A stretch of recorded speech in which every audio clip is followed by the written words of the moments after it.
The Art of Finding Self. On the first day of grade 8, I walked into the wrong line when picking up my schedule for the year, confused as all the teachers and TAs told me to go right, down the hall, and turn to the left. I was soon forced to venture out into the rotting walls of the old school building. Thankfully, using my little knowledge of the school from my older sister and the ability to count room doors, I found the art room, my first class, and the class I'd learn to love for the next 5 years. As a person with major anxiety, depression, ADHD, and many other possible undiagnosed mental disorders, I found myself in a quiet and isolated world, struggling for years because I couldn't understand myself and others, always feeling like an outsider looking in. Through many hardships with my own relationships and interpersonal emotions, I've only ever found myself more and more alone, often finding myself questioning my own purpose and meaning. I fall into spiraling, depressing thoughts that only leave me wondering what a true sense of self is. And with no place to put these thoughts, my discovery of artistic mediums and media have become an outlet for self-expression. A form that speaks and visualizes through colors and symbols. A form that can also build atmospheres through lyrics and sound. And a source that has helped me find that sense of self. In my 5 years of high school, I have learned many valuable lessons and acquired many skills that have helped me create my own art and personal understanding of the medium. Through the many art pieces I've made over the past 5 years and the artistic medium heavily inspired by, I've created new meaning and purpose for myself through the expression of art.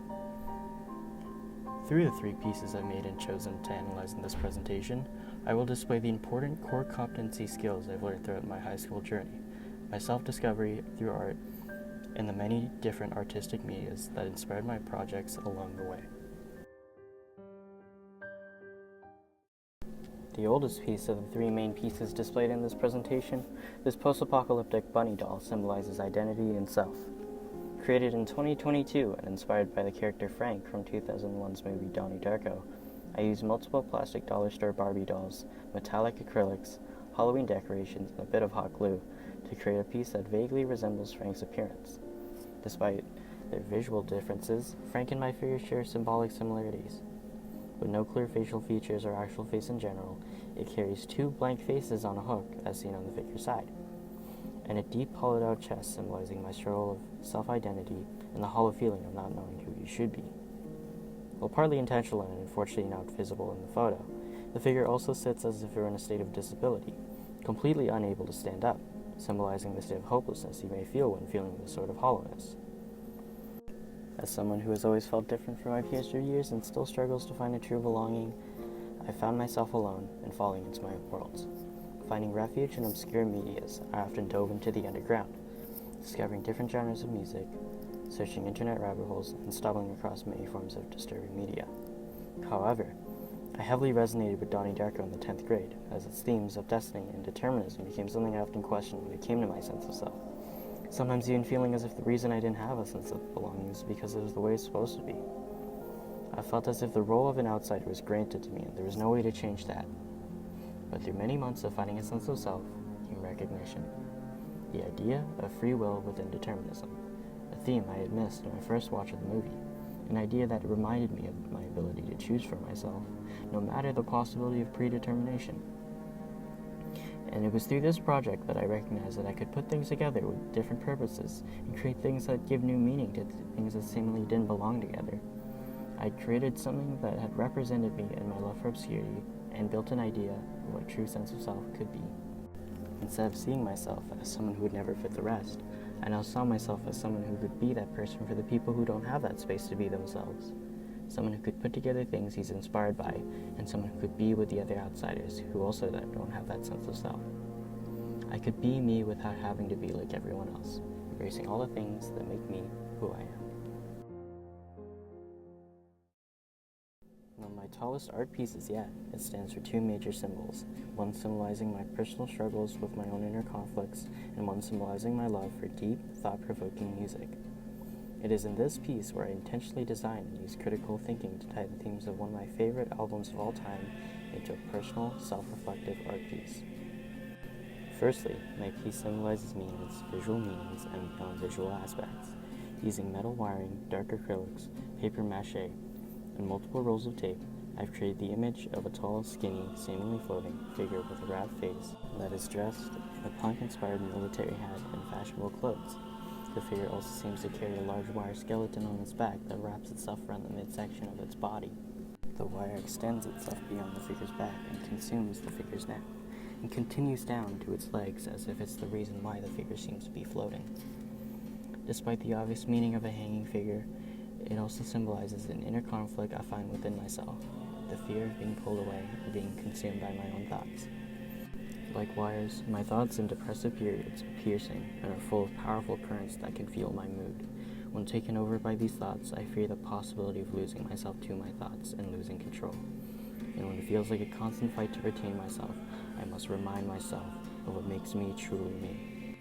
Symbolized in the figure's choice of clothes, it represents my love of expression through style and fashion, a wearable form of art that can also represent my other interests in clothing, like custom jeans or any one of the 1,000 band shirts I own. When I express myself through clothes, I'm reminded of the part of me that's still there, part of me that has never changed since elementary school. As for the second symbol, this piece represents one of the many meanings in the self-titled album, Giles. Named after and visually inspired by the art on the album's cover, my piece represents the core themes of Giles. Discovering the album in 2023, Dan Barrett, the creator of the album, had already been my favorite music artist at the time. His previous post-punk, black metal, and shoegaze-inspired music projects, such as Have a Nice Life, Blackwing, Navalar, and his ties with Planning for Burial and Disaster, were some of my first introductions to philosophical, historical themes implemented into music projects, opening a gateway to music that not only sounds good, but also psychologically moves you with elegant, atmospheric, or sorrowful sounds and deeper meanings. Dan, like me, was inspired by many medias. His inspiration for Giles Corey came from the 17th century story of the original Giles Corey, a story of a British farmer who, after refusing to plead guilty of witchcraft allegations during the Salem witch trials, was punished to a form of crushing torture to force him to admit to his actions. When punished, Giles was held under large weights that increased by day, but refused to speak and stayed silent. As the days went on, authorities continued to torture him and eventually stripped him of all his possessions for further punishment. Despite the attempts to make him plead, he held a strong sense of composure when inflicting the crushing force. And when the third day came, he broke his silence and only spoke 2 words: more weight. When Dan created this album, he used this story to help develop the philosophical themes of this piece. Using many subjects of suicide and a fixation on death, he soon created an album that became less about the concept of death as a whole, and more of an album that reminds you of the constant resist we have against death just by living. When I discovered this album, I used its concept to help reflect on my own inner conflicts and thoughts. Designing this personal piece became a reminder and symbol for myself to resist the fixation of my depressive thoughts and continue to resist the temptations of death by holding on to another day. This piece symbolizes the influence of inspiration in designing and using that inspiration to develop personal self-reflections.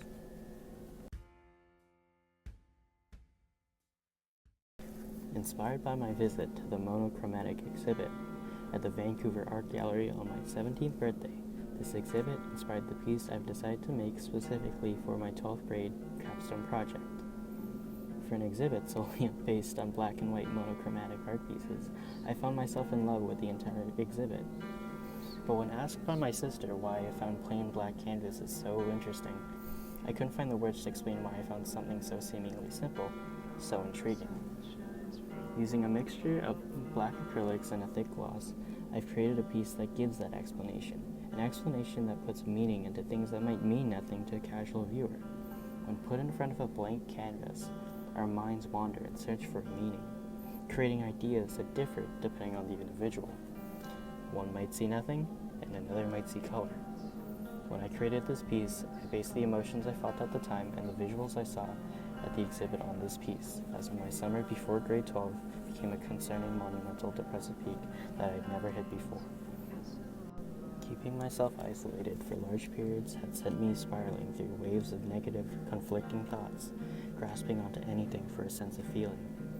When I Reflecting back to that summer, I find myself describing that feeling as a void, hence the name Call of the Void.